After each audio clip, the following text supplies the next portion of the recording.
start recording as well. Okay, so we're back. So yeah, on that last point, I wanted to continue and pick your brain a little more. Sure. So the issue with refugees and the politicization of the high fertility, obviously that comes with the territory. It comes with a whole number of other things that people, host countries, might sometimes throw at refugee populations. So many different issues come up, and then that creates tensions and all that. I've seen it before when it comes to the Palestinians in Syria. I saw it with Iraqis in Syria. Now we're seeing it with Syrians all over the place. So it's pretty common to see those things. But in terms of fertility, one thing that I did think about, and seems that you've done some research about this as well, is the issue of, like, in those communities that a lot of these refugees come from, the idea of like gender norms, and how the wider community, like what kind of structure that I don't know exactly how to say this, but what kind of structure these communities have in terms of women reproducing and their agency and what have you. If you could give us some of your thoughts on that. I think when we talk about gender norms and sort of household dynamics with regards to gender and women's power and things like that, we really have to situate it in the community and the community level norms when we discuss it. Because, for example, with the Syrian case, there's this discussion of like, oh, after forced migration, the gender norms were changed because women were getting more jobs. Okay, so first of all, there was a lot of men who died like as part of that migration. Particularly, there's a big sort of gap in what we call the population pyramid. If you look at like sort of 24 to 33-year-old men who, either were left behind in Syria, died, or have been separated from their family unit. And so when you talk about, after migration, these women became heads of household and they got jobs. I mean, that's a contributing factor. Like, if you're forced to be the breadwinner, you're going to be the breadwinner. But is that a transformation of gender norms, or is that like a result of socioeconomic circumstances? The other piece of it is that it's really driven by work permit availability in places like Jordan, for example. There's work permits available for very specific sectors, and some sectors are more appealing to women, and so then the women would get the jobs because that's where the work permit availability was.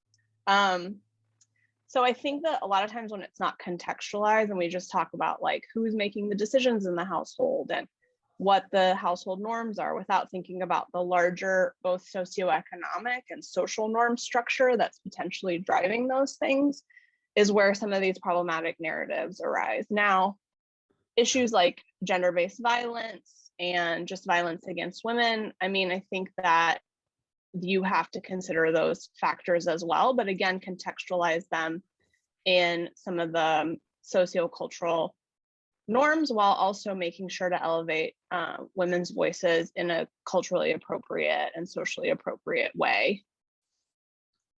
One thing I came across, and I don't know how much research you do with regards to refugees, let's say Syrian refugees or refugees from the region who went to Europe.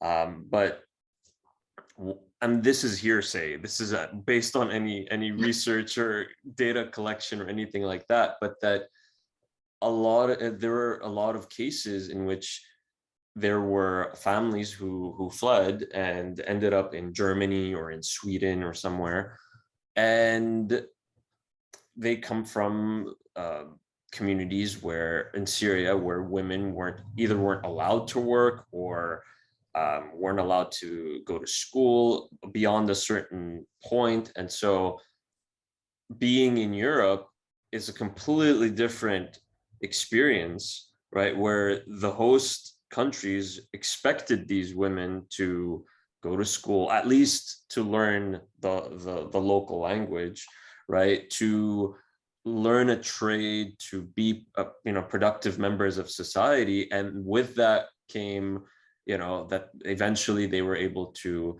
make incomes for themselves, and that created a lot of tensions with their spouses and what have you. And so I heard that there were a lot of divorces that were happening, people going, like families splitting, men going back to Syria. It was just a mess. And so But that's yeah, very classic. That's classic. That's why some of the early sort of women's economic empowerment programs failed and ultimately led to increased gender-based violence in the household, because they would come in and too. They would come in and microfinance the women and give the women the opportunity to start these small businesses, which is great in theory, a good idea in theory. But if you don't think about the household dynamics, you're just like interjecting a new power structure into a household that's unaccustomed to it and not having enough sort of a multi-level approach that involves the spouses, I would say, and then ultimately creating more problems. So it's anecdotal, but it aligns, the evidence that you're presenting aligns with sort of what we know about some of those early microfinance and economic empowerment programs targeting women. Well, what I first thought of when I was thinking about that is, yes, there are a lot of issues, at least when we, as let's say someone who's from Syria, right, looking at Syrian society, whether it's during the conflict or pre-conflict, there are a lot of issues pertaining to women and the advancement of women, right? Of course, I understand that has to be done in a particular, I guess what the right word is would be like cultural context, right? And I definitely see the need for that, and I see that not just in Syria but in other parts of the region as well. But then my question is, what are your thoughts on approaching something like that, these dynamics, when at the same time it's a double-edged sword. You want to balance between that intention, let's say, and this whole like white saviorism, if we want to call it that. Yeah. Which is a huge problem. And now it's I love that people are talking about that a lot more now. That's very common to hear about. But we know some especially when it comes things. to women. Right. We know about how family-oriented communities in the Middle East and North Africa are. Like, we know how community-oriented they are. And so there's decades of research that shows that you have to approach those contexts in a way, first of all, that's community informed. And so, for example, when I wanted to do research on Syrians in Jordan, they were like, the issues that are most important to us are education, employment, and social protection. So one of my research projects focused on those three dimensions because that is what the people said was important to them. And so you have to use that community informed approach, even with women's issues too.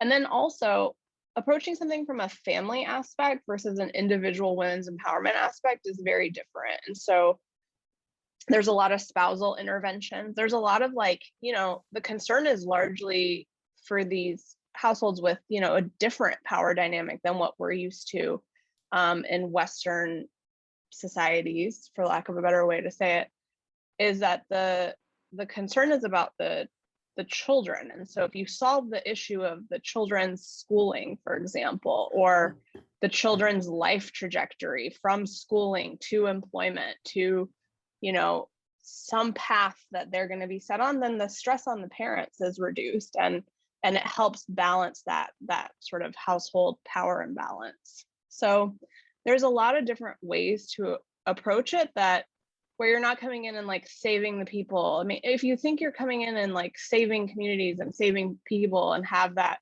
sort of white savior mentality, then you shouldn't be doing this work, like, period. Like, that's it. Like, it's just the wrong way to approach it.